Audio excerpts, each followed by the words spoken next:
자, 9번째 썰 한번 가보도록 할게요. 시청자 질문이고 김동님께서 질문을 주셨습니다.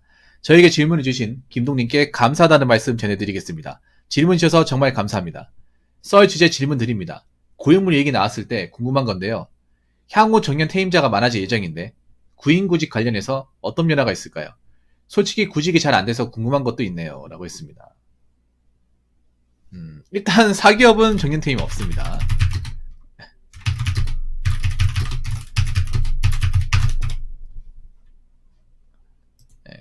사기업이 정년 퇴임 있으면 참 좋겠죠. 정년 퇴임 있으면 애초에 공무원 문 두들기지 않겠지.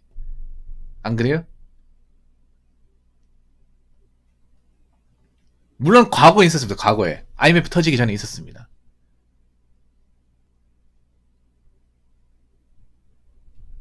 뭐 여러분 지금 뭐 삼성 LG 다니는 사람 중에 정년까지 일한다는 생각 가지고 다니는 사람이 있을까요? 그냥 대기업 다닐 때 최대한 많이 뻐겼다가 돈 많이 벌어가 나오겠다 이런 생각 가진 사람도 굉장히 많을걸?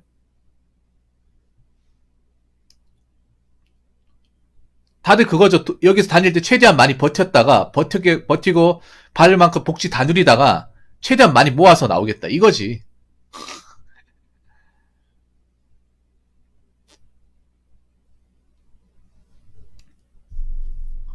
그래서 뭐 강건 이제 그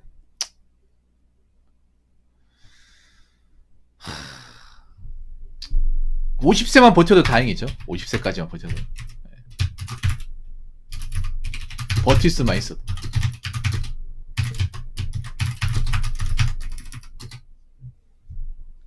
현장직은 그래도 뭐 어느 정도 이제 보장이 됩니다. 현장직은. 이게 사무직하고 현장직하고 차이가 그거죠. 오히려 사무직 다니신 분들이 나이 오래 먹으면 현장직을 많이 부러워해요. 예.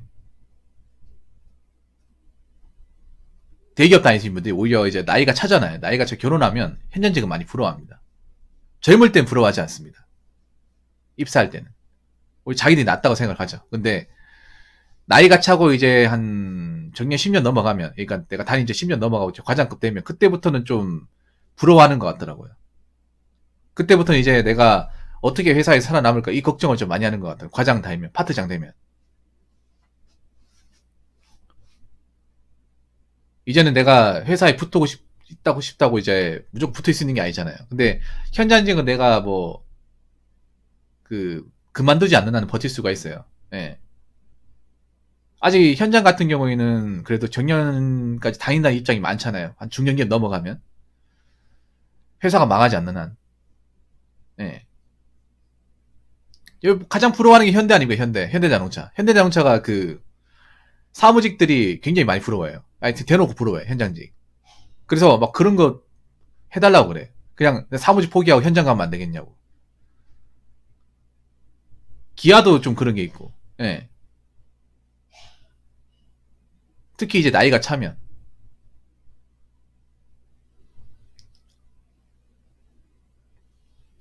중소기업도 이제 현장에 계신 분들은 오래 버텨요. 중소기업도 현장에 계신 분들은 뭐 50 넘어서까지 일하시는 분들 많습니다. 중소기업은. 기술만 있으면. 예. 왜냐하면 중소기업은 애초에 사무직 자리가 별로 없어요. 중소기업은.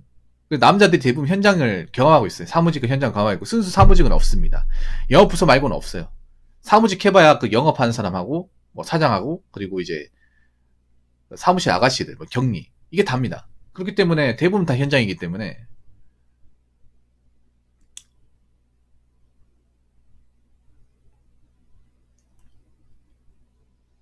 그러면 이제 정년보장에 해당하는 얘기는 이제 공기업과 공무원이죠. 그런데 공무원 정년 그러니까 정년 퇴직해도 요즘 시점에 과연 퇴직자 나간 자리를 채울까라는 생각이 듭니다. 옛날에는 그래도 퇴직자가 많으면 사람 많이 뽑겠다 생각을 했는데 요즘은 좀 그래요. 요즘은 그냥 퇴직자가 나가면 그냥 나갔다. 그냥 다른 사람을 그냥 일해라. 이렇게 생각하지. 그 자리를 누가 채워줘야 되기 때문에 몇 명 뽑아야 된다. 이렇게 가진 않을 것 같아요. 예. 이거는 사기업도 좀 그래. 사기업 현장직도 요즘에는 정년 퇴직자가 많이 나오니까 뭐 석화는 모르겠지만 다른 분야 같은 경우, 자동차 같은 경우 요즘에 그래요. 자동차는 요즘에 어떻게 되냐 하면 다 이제 자동화로 바꾸잖아요. 완성차 같은 경우에.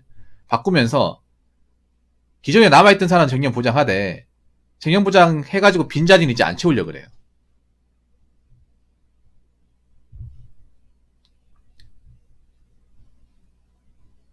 왜냐, 어차피 로봇이 대신하니까.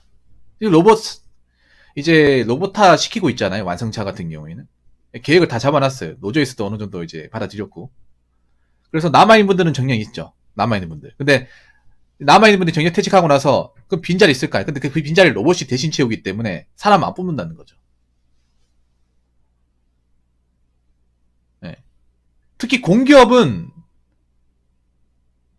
기대 안 하는 게 좋을 것 같아요. 공기업은. 왜냐하면 공기업 자체가 이미 부실 경영이 심하거든요. 반만 경영하는 것도 아직 있고 공기업은 흑자가 거의 없다고 보시면 돼요. 솔직히 재무 구조로 봤을 때는 사기업보다 심각해요. 나라에서 봐주는 거 아니면 진작에 망했어야 됩니다.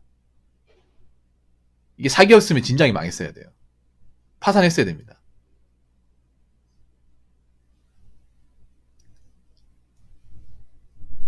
그래서 제가 봤을 땐 그래요.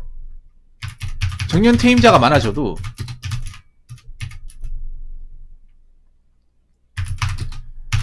일자리에 크게 영향을 주지 않을 것 같습니다.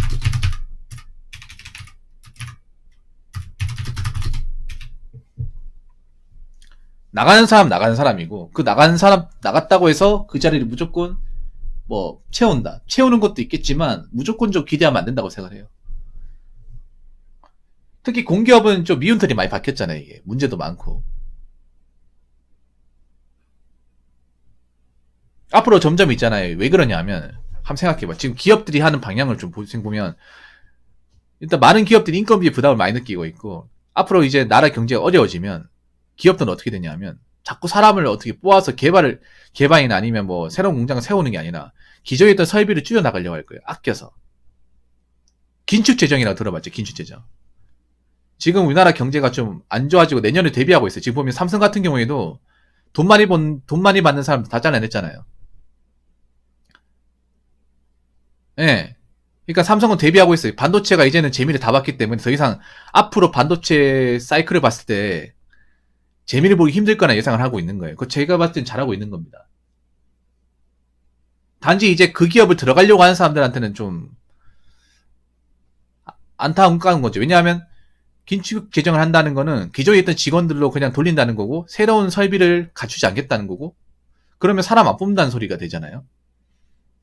공채 같은 게 숫자가 그렇게 많지 않을 거라는 거잖아요. 물론 평택에 공장이 지어졌기 때문에 아직 근데 다 지어진 게 아니라서 다 지어지면 시간 엄청 오래 걸리거든요. 그게 한 13년 계획이라서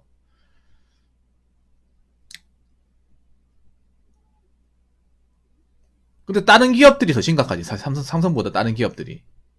예.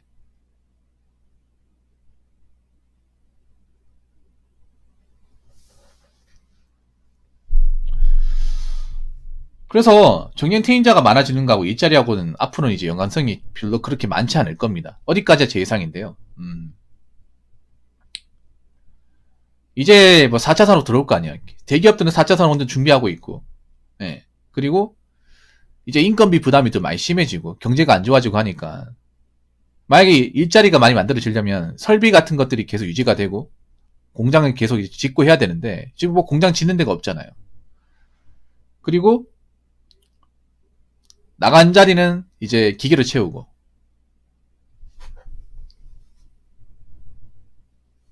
그런 상황이고, 그리고 정년 퇴임자가 뭐 나간다 하더라도, 공직자 나간다 하더라도 뭐 채우긴 하겠지. 근데 채우긴 하는데, 그 채운다고 막 대량 채용한다 그런 건 아닐 거예요, 아마. 네. 그렇게 되기는 힘들 거예요. 그리고 정년 퇴임자가 많아지는 데는 어디까지나 공기업 공무원, 뭐 대기업 생산직 뭐 이런 것이지 다른 곳은 사실 상관이 없어. 다른 곳은 뭐 중소기업 같은 경우에는 일반 사기업은 사실 정년 퇴임자를 얘기하면 낯설어요. 우리 회사가 정년 퇴임을 받아 정년 퇴임까지 일할 수 있다고? 그렇게 일해봤으면 좋겠네. 사실 수많은 사기업의 어떤 그런 일하시는 분들, 사무직은 사실 뭐 이런 얘기 아무 상관도 안 하죠. 우리랑 상관이 없잖아. 사실은 뭐 사무직 일하시면 상관이 없잖아요. IT 일하시는 분들도 사실 정년퇴임 얘기하면 우리하고 상관없는 얘기잖아. 아니 우리 지금 일하는 사람들 정년 때까지 일하는 사람 누가 있어? 우리 회사에서 정년 때까지 다 봐준대? 50 넘어가서 버티는 사람이 얼마나 있어? 근데 정년 때까지 일한다고? 안 그래요? 사실 대졸자분들은 사실 낯설지 않나요? 이 얘기 들으면? 대졸자분들은 사실.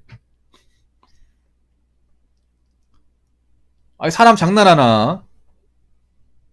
어? 말이 정년이지 씨 나이 먹고 실력 없으면 다 내보낼 거 아니야.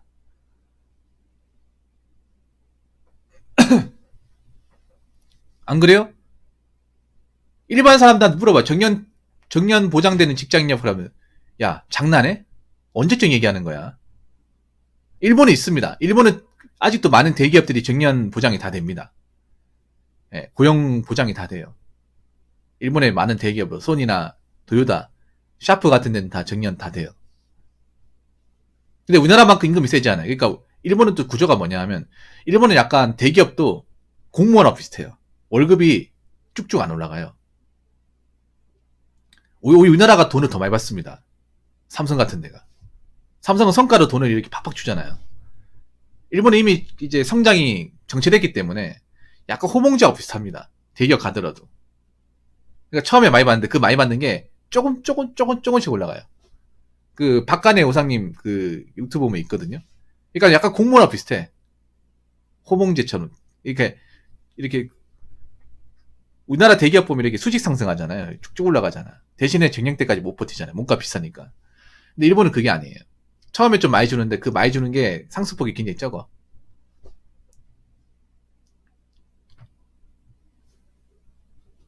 그리고 일본 사기업은 좀 우리나라처럼 이제 이렇게 능력제가 아니라 약간 호봉제.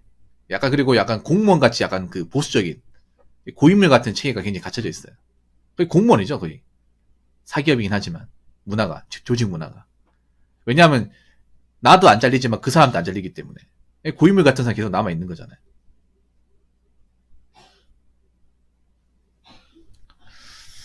그래서 뭐 이런 얘기 들어도 별로 간에 기별도 안 가는 사람들 많을 것 같고.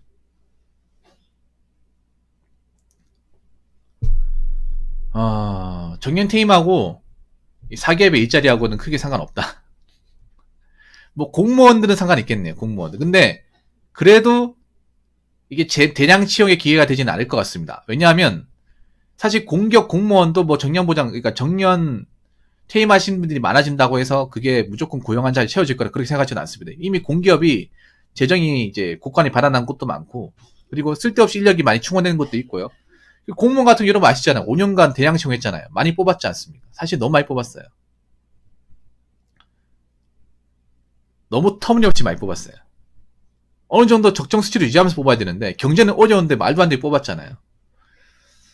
여기서 깊게 들어가면 또 정치적인 얘기 들어가니까 안 하도록 하겠습니다. 사실 올해까지 딱 들어가기 좋았어. 올해까지. 2017년부터 올해까지. 근데 내년부터는 좀 많이 힘들겠죠. 네. 그래서 뭐 정년 퇴임자가 많아져도 뭐 취업에 큰 영향을 주지는 않는다. 네. 애초에 사기업이 정년 퇴임을 해주지 않는데, 정년 보장을 해주지 않는데. 예. 이 얘기는 여기까지 하도록 하겠습니다. 아무튼 김동님 정말 감사합니다. 자, 이상으로 9번째 썰 마치도록 하겠습니다.